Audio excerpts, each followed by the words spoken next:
welcome to the Nick and Matt Show. Bringing the player interviews you want to hear and the hot topics you want to discuss.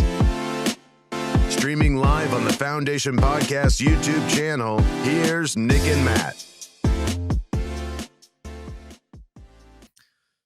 In another post-round interview, press conference, I should say, this year, you've talked about how you've recruited help for your touring and communication efforts. So you're kind of building yourself a team with the Paige Pierce Tour, the Paige Pierce Life in Disc Golf. Can you kind of elaborate on what that is and what that means to the outside person? For my whole disc golf career up until 2 months ago maybe, I have been a one-woman show. Just everything that you see that has Paige Pierce on it, I've done by myself. So, yes, I'm a disc golf athlete. I am, the number one ranked player in the world, but that comes with a lot more responsibilities than just getting birdies and winning tournaments. Mm-hmm.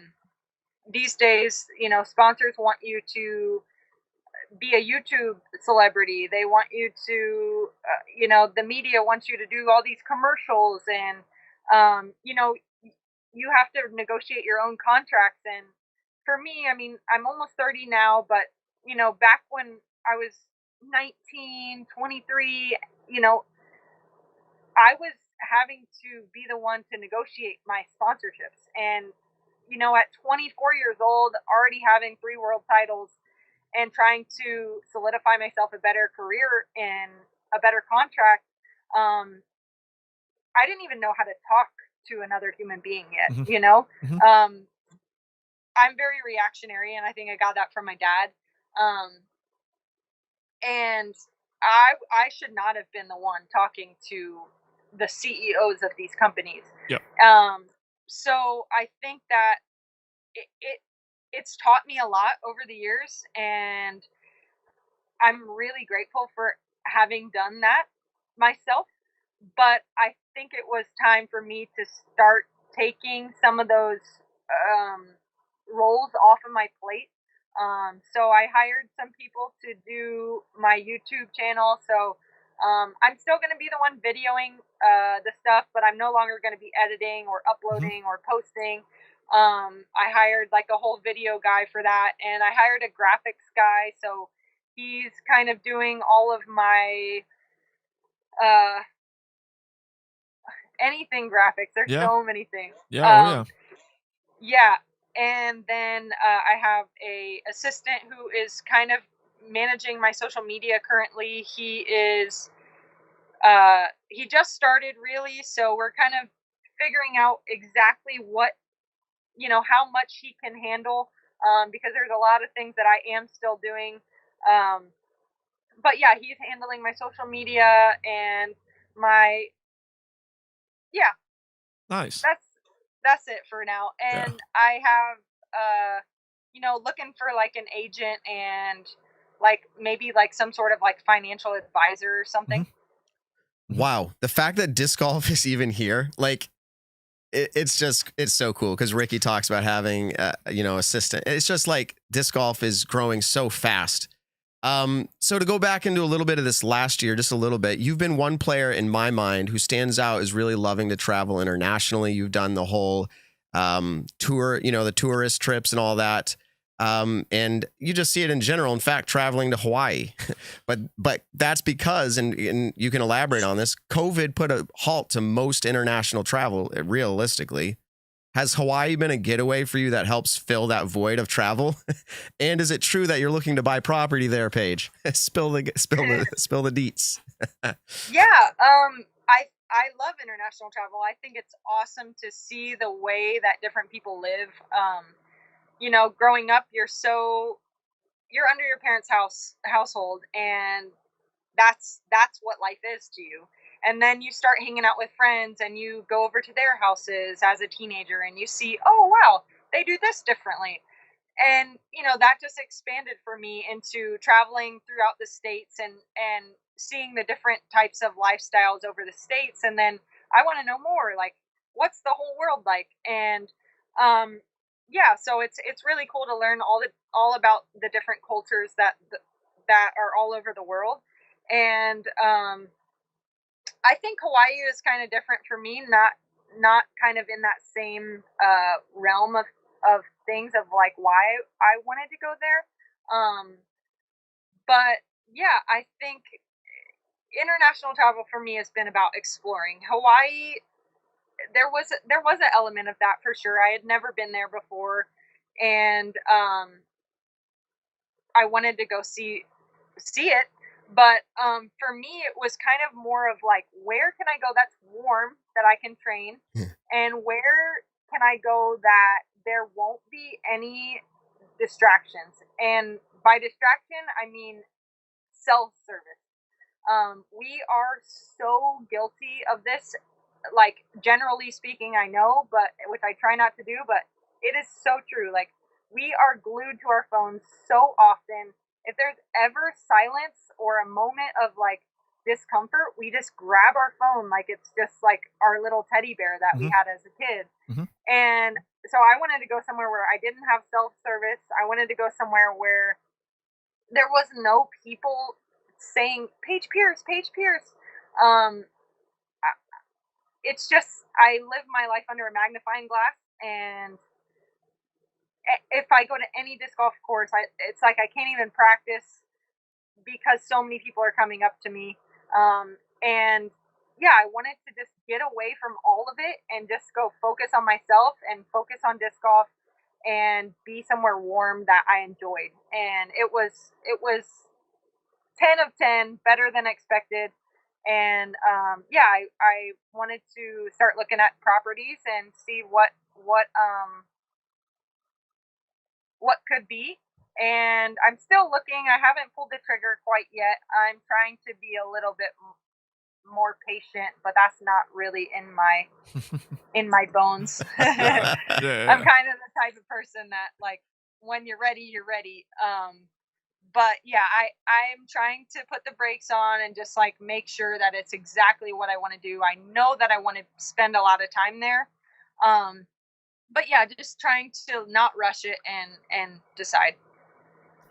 Yeah, that's awesome. I'm happy for you on that front. Again, just a little bit of time I've got to hang out, very little bit of time with you. I think that's something that is important to you, and you're even saying it now. And I'm glad you're able to recharge in that way. Do you feel like it was enough recharge for the rest of the season, or are you going back to Hawaii? Oh man, I don't know if it's going to be enough. Just I mean, purely because of, I mean, this is like truly a blessing and a curse that disc golf is growing so much, because it's awesome. Like, we want as many people throwing discs as possible. Like, it's just so, there's so much joy in it, and you can see when you're at a course, like, everyone's smiling, everyone's having a great time. And but the negative is, I mean, there's so many tournaments. Like, they're just making more and more tournaments because of the demand. And you know, I take 2 weeks off, and it's like I'm getting all these messages like, "Are you okay?" Or like, "Oh, I'm so glad you're back." And it's like, what? I took 2 weeks off, and like now I'm like chopped liver. And so it's funny. Like, you really, people want instant gratification, and they want to scroll, and they want to see what you're doing all the time. And it's funny, if you don't post for a few days or go to a certain tournament, it's like, you know, earth-shattering news. And I don't think it's enough of a recharge just because for the rest of the year I don't have another off week. I have the week in between Utah Open and Worlds off, but that's a practice, you know, that's practice time. That's focusing up for Worlds. Yeah, Worlds starts on a Tuesday, so I'm obviously not going to play that, you know, 3 days prior. But that is my only off weekend besides the Delaware NT. But I think I'm going to end up signing up for that, since I did miss DDO. I wasn't intending on playing that, but I think I'll end up playing there. I want to get a competitive round in at Iron Hill anyway. I love that place. So I don't have another break for the rest of the year until November. So my body's super sore already, and now here we go. Got to go learn 3 courses right now. So yeah, that's what's wild. And you know, obviously talking with Paul all the time, even his schedule is super busy, and I feel like a lot of players, even locally, there's so many local tournaments going now Yeah. in each state that like players are playing I was looking at, my schedule is obviously a lot less than what the Touring Pro is doing, but in the month of July, I have a B tier, a C tier, an A tier, and a B tier. So every weekend of July is filled up with a disc golf tournament. And I love it because for me, I get to do it more as a fun hobby, something that I'm really pushing to try to get a lot better at. But for you guys, where you're playing courses, like you said, 15,000 steps a day, almost 50,000 steps. That doesn't even include the practice rounds that you put in at that course. Right. Like I just played Lake Marshall and my body is dead. I drove 7 hours back to Massachusetts and I was like, woke up for work this morning and I'm like, my hips are toast right now. I was like, I can't imagine what it's like for the touring pros going out, driving multiple hours to these events, going out. And now you got to, like you just said, you got to practice 3 courses in 3 days. I guess kind of talking on the lines of that, what is your, like, how do you practice for this? What is your mentality going into practicing 3 different courses? Are you just going to spend all day at one course? Yeah, it's different for every tournament, but are you asking specifically for this? Yeah, I would tournament? say specific, because obviously a lot of the tournaments you've played multiple years at, like let's say Maple Hill, it changes a little bit, but you've played that tournament and you've been successful at that tournament so many times. But now you have U.S. Women's, a major, 3 different courses. How are you preparing for this tournament? Right. Yeah. So that's what I was going to say. Like courses that we play the same tournament all the time. Yeah. That those weeks can be a little bit more of like, okay, recoup, reset days and recovery days. But here I've never seen any of these 3 courses. So I actually just played the first one, Shady Oaks. I just left there and I'm currently in the parking lot of Auburn, which is one of the other ones. So after I get off here, I'm going to at least go throw 9 holes. Oh, that's right. You guys still have daylight. Yeah. Yeah, it's only 5:30. Yeah, good point. Good point. Got some time. Yep. So, I think at least get 1 round in on each early in the week, and hopefully I finish this whole round before I lose daylight today, and then the last one in the morning, and then at lunch kind of process. Okay, which course do I need to see again, and which one's the most important? Do I go play the one that we play the final day again, just because it's the final day and maybe I'll need to maintain my lead, or maybe I'll need to make a huge move from 10th place, know? Yep. That's kind of stuff that I think about, or, just which one's the most technical that has more options, fairway wise. Yeah. Or also these courses, they're pretty short. So it's also like, maybe I go play the shortest one and make sure that I'm getting these birdies. Otherwise, a player that is maybe 9-10 rated, she could come out here and shoot the hot round that absolutely. round.